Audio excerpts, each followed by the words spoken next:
Vamos entonces a nuestra clase número 4 y comenzamos orando. Buen Dios, Padre Celestial, estamos otra vez acá, en este día miércoles, en tu presencia, Señor, pidiendo que nos bendigas con memoria, que nos bendigas, Señor, con entendimiento, con un corazón abierto, que nos bendigas, Señor, con esa presencia tuya que hace que las cosas sean diferentes. Hoy vamos a esta clase número 4 y te pido, Señor, que tú la guíes de principio a fin. Toma en tus manos, Señor, nuestros corazones, toma las experiencias que hayamos tenido, toma, Señor, lo que estemos viviendo aún en este día y trae sobre nosotros paz. Finalmente tú eres nuestro Dios, tú eres el que nos trae reposo. Para eso vino nuestro Señor Jesucristo y queremos aprovecharlo en este día y en todo el resto de nuestra vida. Te lo agradezco en el nombre de Jesús. Amén. Clase número 4 y nos vamos a dedicar en esta clase al Evangelio de Lucas. No vamos a trabajar Juan, no lo aseguro, pero no creo que lleguemos hoy día al Evangelio de Juan, no creo. Y la razón es la importancia especial que tiene Lucas dentro de estos 4 evangelios. Los 4 son maravillosos, los 4 evangelios tienen algo que decir muy importante, tienen sus propósitos particulares, a pesar de que todos se enfocan en el mismo propósito evangelístico, en última instancia, o sea, quieren llegar a que las personas crean. Juan es el único que lo dice explícitamente, ¿no es cierto? Pero los demás tienen el mismo propósito. Sin embargo, junto a ese gran propósito, hay otros bien particulares que cada uno expresa a su manera. Y el de Lucas es especialmente interesante porque él pensó en una obra en 2 volúmenes. Una obra que habló de la vida del Señor Jesús, de ese ministerio en concordancia con lo que él ya conocía, que se había escrito sobre él, pero él tenía en perspectiva el libro de los Hechos, que habla sobre la formación de la iglesia, de eso tan especial, de cómo empezó a funcionar lo que el Señor Jesús solo dijo en términos de vayan y háganlo. Pero Lucas dijo, yo me fascino de ver cómo eso realmente funcionó. Vamos a ir viendo esto con calma entonces. Como siempre, comenzamos hablando algo acerca del autor, pero ustedes tienen todos esos datos en los libros, entonces no voy a profundizar mucho, salvo decir, por ejemplo, que se le decía a Lucas el médico amado. Aquí tenemos una cita, Colosenses 4:14, donde dice, os saluda Lucas, el médico amado, y Demas, 2 colaboradores de Pablo, y entonces en esta carta dice, les mandan saludos también Lucas y le pone este apodo, el médico amado. Sabemos estas cosas entonces de él, que era doctor, a la usanza de la época, que no es exactamente como es hoy un médico, involucraba otras cosas también, pero era médico, ¿no es cierto? Y le dicen el amado, supongo porque lo querían mucho, no sé por qué más, ¿ya? Pero ahí está, Lucas, el médico amado. La abundancia de fraseología médica es bien interesante en el Evangelio de Lucas. Hay que ver esto en griego, no es tan fácil de ver cuando uno lee la Biblia en castellano, porque si uno compara escritos de médicos de la época, ¿no es cierto?, del siglo I, en griego, entonces ahí es donde los eruditos han captado esta conexión, que los otros evangelios para referirse a la misma situación no usan estas palabras técnicas que habrían usado gente del área. Lucas sí. Es una cosa muy interesante. Muy interesante me parece también que el único que describe este aspecto de la lanza en el costado y que salió agua y sangre, ¿no es cierto? ¿Quién fue? ¿Saben ustedes quién describió eso? No, fue Juan. Y eso me parece también muy notable, porque habla de un testigo presencial. Y justamente los evangelios nos dicen que Juan estuvo allí. Lucas no. Y Lucas, como investigó, entonces no hizo esta mención específica que un médico habría captado de inmediato. Hoy en día los médicos analizan eso y nos dicen incluso cómo fue la muerte de Jesús a raíz de que salió esta sangre, ¿no es cierto?, separada, el suero del, no sé cómo se llamaría la parte roja, plasma o qué. Pero esa separación se produce bajo condiciones bien particulares de una muerte, en el caso de una ruptura de corazón en cierta zona. Bueno, ¿qué más podemos decir? La tradición de la Iglesia solo habla de Lucas como el autor de los 2 volúmenes, ¿no es cierto?, tanto de Lucas como Hechos. Así que eso es muy fuerte, da mucho peso, eso se llama información externa o evidencia externa. Aquí tienen algunos ejemplos, el prólogo antimarcionita. Marción fue una persona del siglo II que escribió o que fundó una iglesia paralela a la iglesia cristiana, que fue bastante amenazadora para la iglesia cristiana en esa época, tuvo muchos adeptos y él escribió cosas. Entonces aquí alguien escribió un comentario a Lucas contra lo que Marción decía sobre Lucas, y en el prólogo de ese comentario antimarcionita, que se escribió aproximadamente en el 175 después de Cristo, describe a Lucas como nativo de Antioquía, de esa Antioquía que conocemos como la iglesia misionera, y que además habría vivido hasta los 84 años, que también escribió desde Acaya su evangelio. Acaya es una región, ¿no es cierto?, la región de Acaya, y que habría muerto en Boesia. Datos que no se pueden corroborar, pero son datos interesantes a nivel de historia. El prólogo monarquiano, que ya es más tardío, en el siglo III o IV, dice que Lucas murió teniendo 74 años. Eso podría ser un error de uno de los dos, 84, 74, alguien se equivocó, o es una corrección y no fueron 84 sino 74, o viceversa. ¿Me entienden? Entonces no lo podemos saber, pero son datos interesantes en cuanto a ya 2 testigos que nos dicen que Lucas murió con una edad más o menos avanzada. No habría muerto como mártir. Otro dato interesante, ¿no es cierto?, que podemos sacar de su misma boca, de Lucas mismo, es que él, al inicio de su evangelio, dice que él quiere hacer una investigación detallada de los hechos. Le escribe a un señor llamado Teófilo y quiere decir, leo textualmente, me ha parecido también a mí, después de haber investigado con diligencia las cosas desde su origen, escribírtelas por orden, oh excelentísimo Teófilo. Entonces, él está haciendo un trabajo a conciencia, está haciendo un trabajo minucioso y él está queriendo dar un resultado bien concreto, que es lo que quiere lograr con este señor Teófilo. Ahora, da la casualidad de que Teófilo es una palabra, ¿no es cierto?,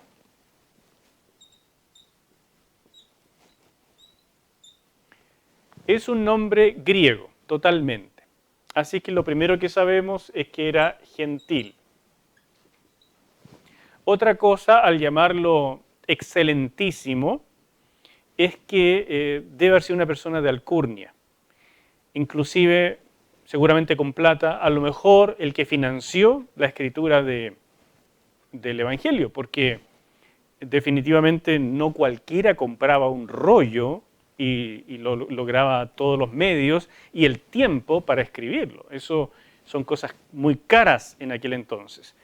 Y otra cosa es que Teófilo es la unión de 2 palabras, ¿no es cierto? Teo, ¿qué significa Teo? Dios, ¿no es cierto? Y filo, no es filo contigo. ¿Qué significa? Amigo es una forma, aunque en realidad filo viene del verbo filó o fileo, ¿no es cierto? Y que significa más bien querer, amar. Entonces también se podría traducir como amador de Dios o a quien Dios ama, o en sus términos más simples, amigo de Dios. Entonces, si uno lo mira así, podría haber sido que Lucas está diciendo para todos los cristianos que son amigos de Dios. Entonces podría haber sido un evangelio prototipo donde Lucas dice para todo el que se sienta como un teófilo. O podría haber sido una persona bien particular, conocida de nombre Teófilo, o ambas cosas. ¿Me explico? Así que no tenemos cómo comprobarlo, pero quería hacerle esa mención sobre el nombre porque no me parece casualidad.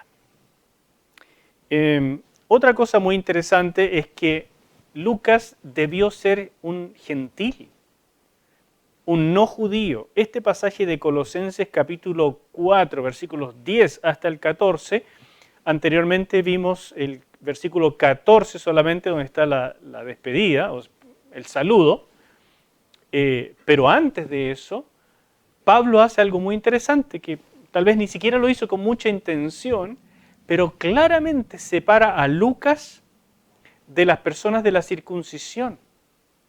Entonces Lucas no era de los judíos que trabajaban con Pablo. Entonces, ¿qué significa esto? Que Lucas pudo haber sido, ¿no es cierto?, un temeroso de Dios,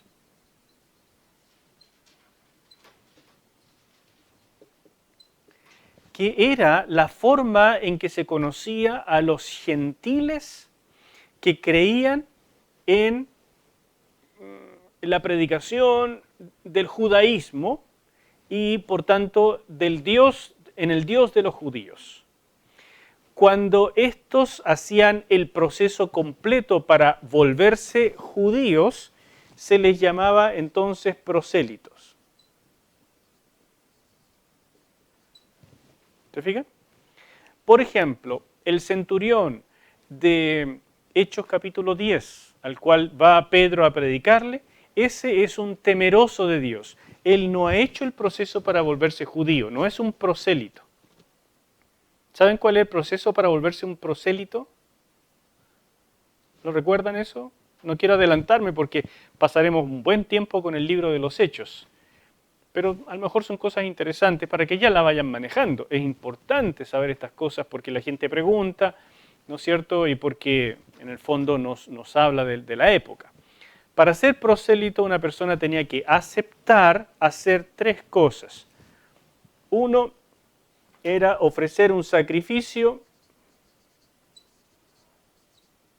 en el templo, esa es la época, ¿verdad?, donde el templo estaba en función. Otra cosa es que tenía que circuncidarse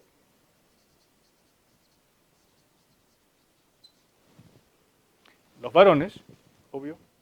Y en tercer lugar, tenía que tomar un bautismo. Por inmersión, donde él rechazaba en ese acto su vida como pagana anterior y asumía la ley de Moisés como su norma de vida, casi como cambiar de nacionalidad, ¿no es cierto? Algo así. Entonces, estas tres cosas eran las que se esperaba que hiciera un prosélito. Eso es también lo interesante de que los judíos no conocían el bautismo para judíos. Solo conocían este procedimiento, bautismo para prosélitos.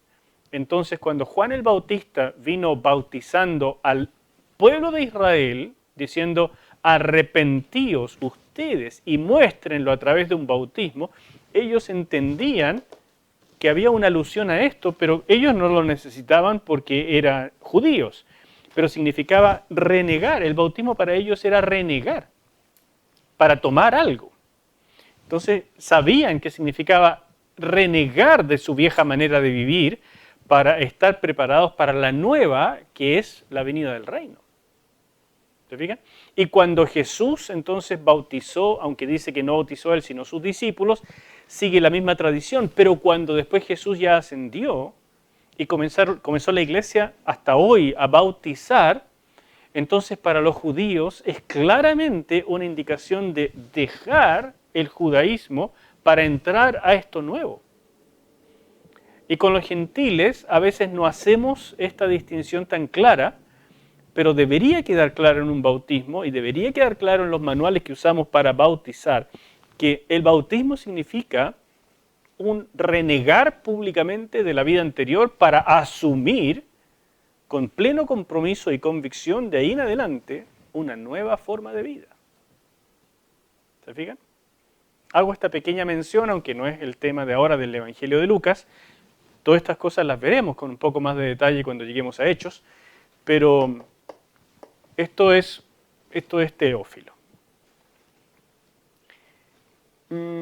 ¿Qué más les cuento? Que en total los libros de Lucas y Hechos, Lucas siendo el evangelio más largo de los cuatro, más el libro de Hechos, abarcan el 28% del Nuevo Testamento, lo cual es una enorme cantidad. Entre Lucas y Pablo abarcan, no tengo la cifra exacta, pero yo diría entre el 80 y 85% del Nuevo Testamento.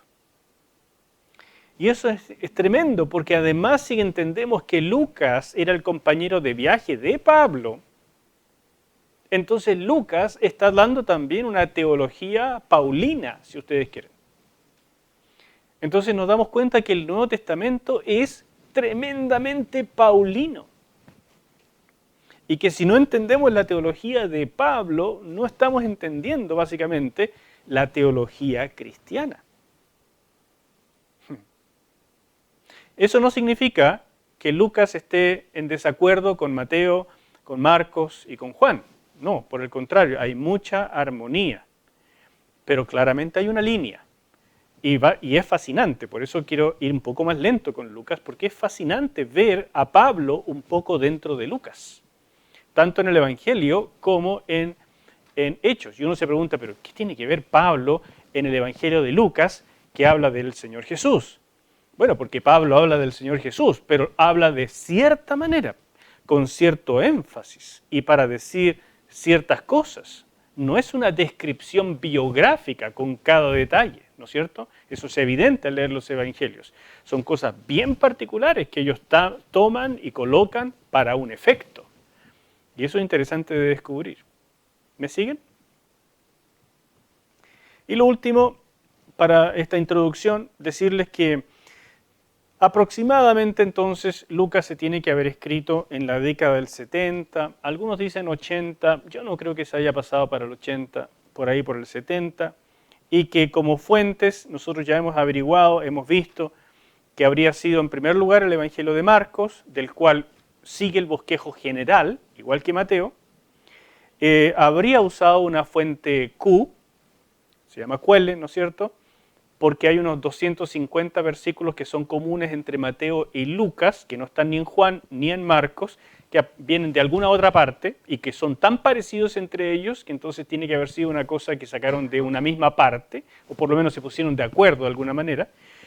Y hay partes específicas del Evangelio de Lucas que no están en ninguna parte, que por lo tanto se llama L o una fuente lucana, una fuente particular de él. Si uno mira que él, ¿no es cierto?, tiene elementos sobre el nacimiento de Jesús y sobre su infancia que nadie más tiene, uno sospecha que habló con alguien en especial. ¿Con quién habría sido? Con María. Y qué rico hablar con María. ¿Ustedes se imaginan estar ahí y no ir a entrevistarla? Obvio, si uno es un historiador, es lo primero que quiere hacer. Y él estuvo conviviendo con Pablo, y Pablo se reunía seguramente más de una vez con los apóstoles, y cuando se reunían, oye, las sobremesas, ¿cómo habrán sido? ¡Qué rico!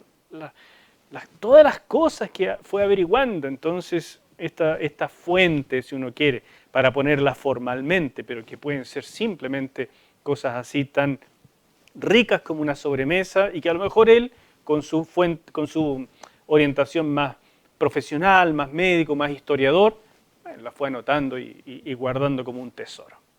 ¿Se entiende, no? No es complejo. Si pudiéramos hacer un resumen, y que me gustaría que ustedes ya manejaran bien, porque algún día vendrá alguna pruebita, y el que tiene oídos para oír, oiga, ¿no es cierto? Esta es una pregunta fija. ¿En qué fecha se escribieron los evangelios de acuerdo al curso que estamos haciendo? Porque ustedes han visto que hay disputas sobre esto. Y les he expuesto a esa disputa a propósito para que ustedes se formen su propio criterio. Así es que yo no me enojo si ustedes pudieran de pronto estar en desacuerdo con lo que se dice en el curso. Al final ustedes tienen que formar su propio criterio. Pero claro, en una prueba ustedes me pueden decir, el profe dice esto, aunque yo opino esto. Y yo le voy a decir, me agrada que sepa lo que yo digo, me importa un pucho lo que usted cree. No, pero yo le voy a decir, bien que sabe lo que yo dije y respeto su opinión. ¿No es cierto? Pero si alguien me dice, yo creo que fue mal, porque ¿para qué vino al curso si si tiene su propia opinión y eso es todo? No sirve así. Bien, entonces, ¿cuándo se habría escrito Marcos? ¿Qué me dicen ustedes con lo que hemos visto ya?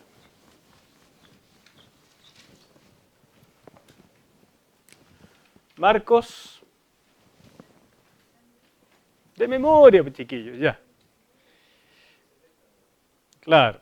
Entonces, dijimos que podría haber comenzado en los 50, hacia el final, pero que probablemente ya el Evangelio listo, redactado y empezando a circular, para poner una fecha, 64, 65, que fue la parte dura de la persecución de Nerón, donde probablemente Marcos iba huyendo o estaba escondido en alguna parte, porque por todos los datos que sabemos, Marcos sobrevivió esa persecución.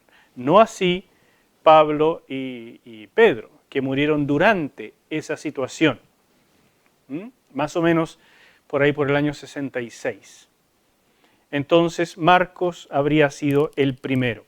¿Cuánto necesita un evangelio para diseminarse y llegar a los otros y que entonces esto se empiece a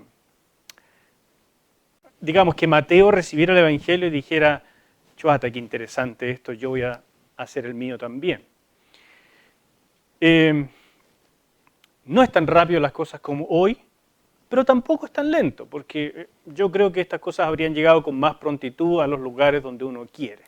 Pero tienen que entender que hay un proceso de copias y recopias, y es todo a mano, entonces es lento. Después la diseminación es lenta, todo es a llevarlo, ¿no es cierto?, bajo el brazo, a caballo, como sea, a una iglesia. Esa iglesia lo aprecia, lo atesora, qué sé yo, y viene otra copia por ahí, o ellos mismos producen otra, y así hasta que llega a alguna parte, son meses o incluso años. Por lo tanto, se cree que Mateo difícilmente antes del año 70, si Marcos tiene esta fecha, y si aceptamos que fue primero, ¿verdad? Y que hay una dependencia, y creo que eso es lo más probable. Entonces, por allí, diríamos en el año 70. Y entonces, en mi opinión, Lucas también conoció a Mateo. Y si no lo conoció el Evangelio por escrito, sí tuvo interacción importante con Mateo. Y yo creo que si hay una dependencia, es más de Mateo hacia Lucas que de Lucas hacia Mateo. Es mi convicción de acuerdo a lo que he ido estudiando. Pero insisto, nada de esto se puede probar. Entonces yo creo que Lucas habría sido escrito más o menos en esta interacción, ¿verdad? Ya conociendo también a Marcos, tal vez trabajando con Pablo entre medio, y viendo que ya Pablo falleció. Entonces Lucas dice, ¿sabe qué? Voy a poner por escrito estas cosas, pero yo tengo un proyecto en 2 volúmenes. Porque quiero hablar no solamente de lo que hizo el Señor Jesús, que es muy importante, sino también de lo que pasó después, y quiero enfatizar mucho a Pablo, mi compañero de viaje, porque ustedes se van a dar cuenta, y ya deben darse cuenta, de que todas las cartas que él ha escrito son tan importantes, que les voy a contar por qué fue tan importante este hombre. Entonces, Lucas habría comenzado con su proyecto aproximadamente entre el año 70 y habría terminado, qué sé yo, por poner una cifra, ¿me entiende? Pero poco tiempo, podría haber sido todo en un año, pero para decir que él tenía este proyecto completo en mente. Creo que uno puede decir que Hechos lo escribió después que Lucas. Uno tiene esa sospecha, pero no se equivoquen, podría haber sido al revés incluso, porque él pudo haber escrito todo lo que pasó en los viajes y después decir, ¿sabe qué? Voy a poner en orden también lo de la vida del Señor. Es más probable al revés, pero podría haber sido. Y Juan, según lo que conocemos, según la tradición y según lo que entonces el Evangelio mismo refleja, es bastante posterior y se podría ver que sí conoció todo lo anterior, Juan, ¿no es cierto? Entonces él tiene que ser bastante después de esto, aunque insisto, hay gente con buenos argumentos que dicen que pudo haber sido en esta época o más temprano. Pero lo dudo mucho. Entonces Juan habría sido entre el 85 y el 95 y no podemos ser más precisos. En general uno dice, así como para tener una fecha de memoria, uno dice el año 90, que es como el promedio, y entonces por ahí. Entonces, ¿qué se acuerda uno? Así rápido, Marcos 64-65, Mateo 70, Lucas 70-71, con los dos volúmenes, y Juan 90.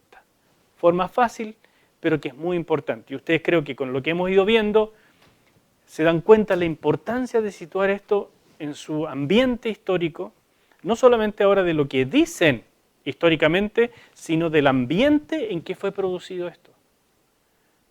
Porque Hechos se escribió cuando la iglesia ya se había separado del judaísmo. Entonces no son casualidades las cosas que dice Lucas acerca de la relación de la iglesia con el judaísmo. No son casualidades, él quiere justificar también por qué fue necesaria esta separación. Entonces uno empieza a sospechar que a lo mejor él tiene una intención parecida en el Evangelio. Y no es casualidad que Lucas destaque tanto las controversias con los fariseos. No son casualidades varias de las cosas que van pasando. Y si uno tiene esta mirada, entonces yo creo que comprende mejor. ¿Cómo vamos hasta aquí? ¿Se ve bien? Lámina entonces número 5. Hablemos algo acerca del propósito. Y nos vamos metiendo así despacito y nos vamos metiendo cada vez más lo que considero más importante, que es la estructura, las características y la teología de Lucas. Pero hablemos del propósito. El primer propósito, él lo dice con todas sus letras, confirmar la fe de Teófilo y de otros creyentes como él, porque recuerden que dije que Teófilo podría ser una designación general para todo creyente, nos incluye. Cuando yo leo Lucas, yo digo, Lucas me lo escribió a mí, porque yo soy gentil como él, no entiendo las costumbres judías y yo soy un Teófilo. Soy un amigo de Dios, soy un amante de Dios. Lucas me escribe a mí. Entonces, uno puede ver esto de esa manera. Pero evidentemente lo que quiso hacer con este Teófilo es mostrarle que la fe que tenía él descansaba sobre bases sólidas. No eran inventos, no eran cosas que a alguien se le ocurrió, no era una filosofía más, tenía bases históricas concretas. Y por eso, igual que los otros evangelios, Lucas le da con bombo al tema de la cruz y la resurrección, porque es la gran evidencia del cristianismo. Una segunda cosa, en cuanto a propósito, es presentar a Jesús como el Hijo del Hombre.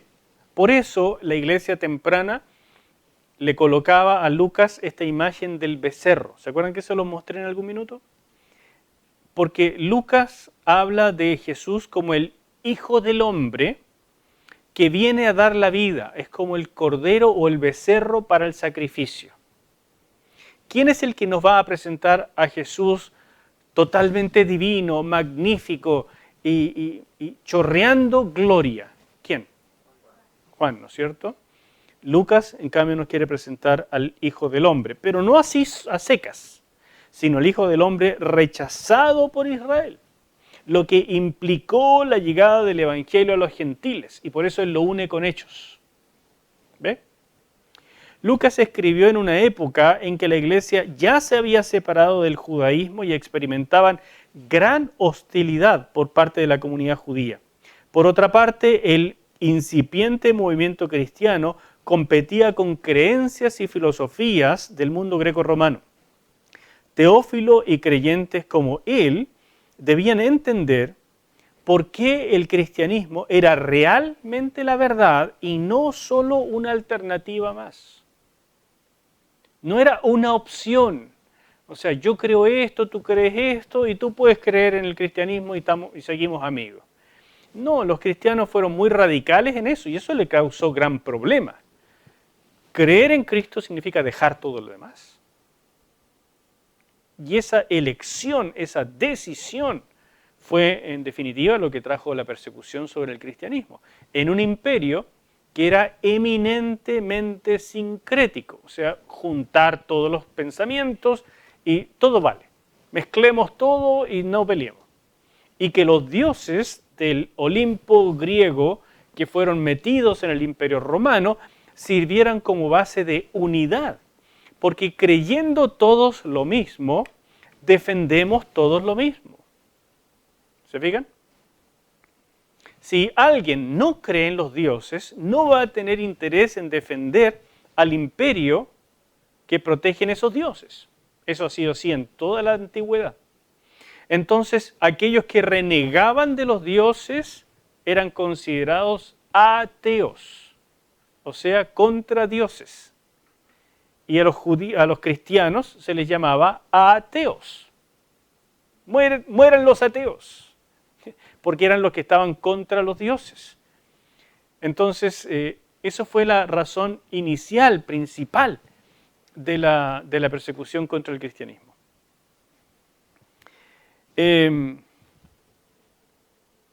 Ellos tenían que tener en mente, ¿no es cierto?, que a través de Lucas y Hechos, el evangelista pretendió responder a las preguntas esenciales que se estaba haciendo la iglesia. La iglesia que se estaba desarrollando en el mundo gentil, se estaba haciendo algunas preguntas que uno puede ver tanto en las cartas de Pablo como en el libro de los Hechos. Y estas preguntas son vitales porque son para nosotros también, como por ejemplo, ¿los gentiles y los judíos están incluidos por igual en el plan de la salvación de Dios? ¿Ustedes se han preguntado eso alguna vez? Seguramente que no, porque es una pregunta de orden teológico. En aquella época era una pregunta de orden cotidiano, porque la gente convivía con judíos, que era una población importante, y porque la iglesia se estaba despegando de ellos y que estaban estos conflictos. Entonces era algo con lo que ellos vivían. Pero como eso hoy en día no es una vivencia, entonces ha pasado a ser una curiosidad teológica. Y como la iglesia es prácticamente 99% gentil, no judía, nadie se lo pregunta. Es como obvio que todo es para nosotros. Pero todavía sigue siendo una pregunta de orden teológico muy importante. Y todavía hay gente que dice que hay dos salvaciones, una para el mundo judío y otra para los gentiles. Que hay dos reinos, por así decir, el reino para los gentiles y el reino para los judíos. Que hay dos esperanzas, dos pactos nuevos.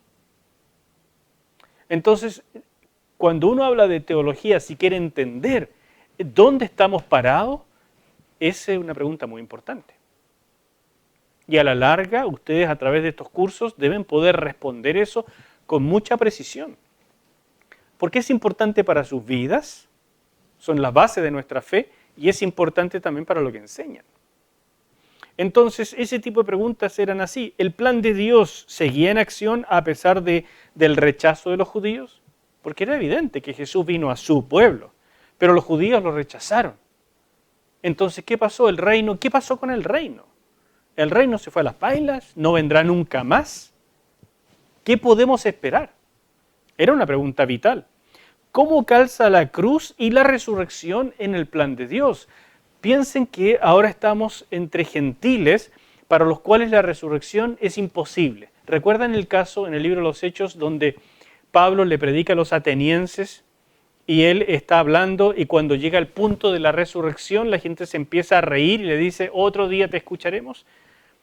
Entonces, eso es una pincelada de la época que nos muestra que para el mundo gentil la resurrección era un absurdo. Y la razón por la cual la resurrección era un absurdo es por la influencia filosófica griega, especialmente el platonismo. Si en el platonismo, el idealismo platónico, ¿no es cierto?, y el dualismo platónico nos informaba que el espíritu es bueno y la carne mala, ¿cómo va a resucitar la carne? ¿Para qué? Si el espíritu ya se liberó, ¿para qué queremos la carne? Entonces la resurrección de Cristo no cuadraba, pues. Y para más remate, ¿cómo va a cuadrar que al supuesto rey y Mesías lo crucifiquen, que es la muerte de un criminal? Y si es tan poderoso, ¿cómo nadie peleó por él? Y si es tan divino, ¿cómo permitió eso y no se bajó solo de la cruz? O siquiera llegar a ese lugar. Entonces, este gran tema para los gentiles hacía mucho ruido. Y Pablo y el libro de los Hechos, o sea, Lucas, se dedican un buen tiempo a explicar eso. Y si ustedes no captan eso, hermanos míos, la predicación que ustedes hagan a partir de Pablo y de Lucas, y que ya vimos que es una gran parte del Nuevo Testamento, queda fuera de contexto. No han captado el propósito de los escritos. ¿Soy claro con esto? Realmente es importante, es lo que uno tiene en mente al comenzar a trabajar los escritos bíblicos. ¿Por qué lo hicieron? ¿Cuál era su problema? Y cómo ese problema entonces lo puedo traducir a la situación actual. ¿Qué significaba creer, responder a Jesús? Tal vez Lucas no es tan enfático en eso, aunque sí lo es, como Marcos. Marcos es mucho más potente en eso, porque dice, la respuesta tiene que ser completa, radical, absoluta, y el ambiente de persecución es ideal para eso. Lucas lo dice de otra manera, pero era una pregunta. Y termino con esto para que vayamos a un descanso. El Evangelio de Lucas fue escrito para gentiles. Se ve, por ejemplo, la frecuencia con que explica la geografía. Judíos no tenían necesidad de eso. Lucas, en cambio, explica. No solamente menciona los lugares, sino que los explica. Remonta la genealogía del Señor Jesús hasta Adán, mientras Mateo lo hace hasta Abraham, porque a él le interesa la conexión con el pueblo judío, mientras a Lucas le interesa la conexión con la humanidad. Jesús nos representa a todos, y ahí viene la teología paulina. Jesús es el segundo Adán. ¿Notan? En tercer lugar, Lucas se refiere a los emperadores de la época con nombre, tanto en Lucas como en Hechos. Indica la fecha de los nacimientos, que eso nos da el ambiente, que eso habría sido más típico de un historiador de orden griego, ¿no es cierto?, o romano, y que además sitúa a los lectores gentiles en su ambiente. Entonces, Lucas, por ejemplo, no le interesa decir tanto las fechas de los sumos sacerdotes o lo que estaba pasando entre los gobernantes de Judea. Le interesa decir, esto ocurrió durante el gobierno del emperador tanto, el cual mandó a, qué sé yo, el censo que lo hizo en el gobierno de tal persona, y eso ocurrió. ¿Me entienden? Lo sitúa para gentiles. Usó varias palabras que serían más familiares para lectores gentiles que los equivalentes que usa, por ejemplo, Mateo. Mateo, por ejemplo, usa con toda facilidad la palabra rabí, lo mismo Marcos, porque ellos dicen, este es nuestro ambiente, esto ocurrió en ambiente judío, y los judíos le decimos rabí a los maestros. Pero Lucas dice, sí, pero mis lectores entienden didáscalos, que es la palabra para maestro en griego. Entonces él hace un cambio intencional, y esas pistas nos ayudan. Con pocas excepciones, Lucas usó sistemáticamente la Septuaginta al citar el Antiguo Testamento, porque la Septuaginta era la Biblia, el Antiguo Testamento, leído en la sinagoga fuera de Palestina, y por supuesto era también lo que habría leído un temeroso de Dios o un prosélito. Y hay muchas menos referencias al cumplimiento de las profecías de Jesús que en Mateo, y Marcos no hace este énfasis, pero Mateo es el campeón. Mateo dice, esto se cumplió, y cita y cita y cita el Antiguo Testamento. Lucas no tiene ese énfasis, porque a los gentiles esto no les habría hecho tanto sentido. ¿Se ve? Vayan a tomarse un cafecito para que despierten. Y seguimos con todas estas cosas que nos van a servir muchísimo. Vaya.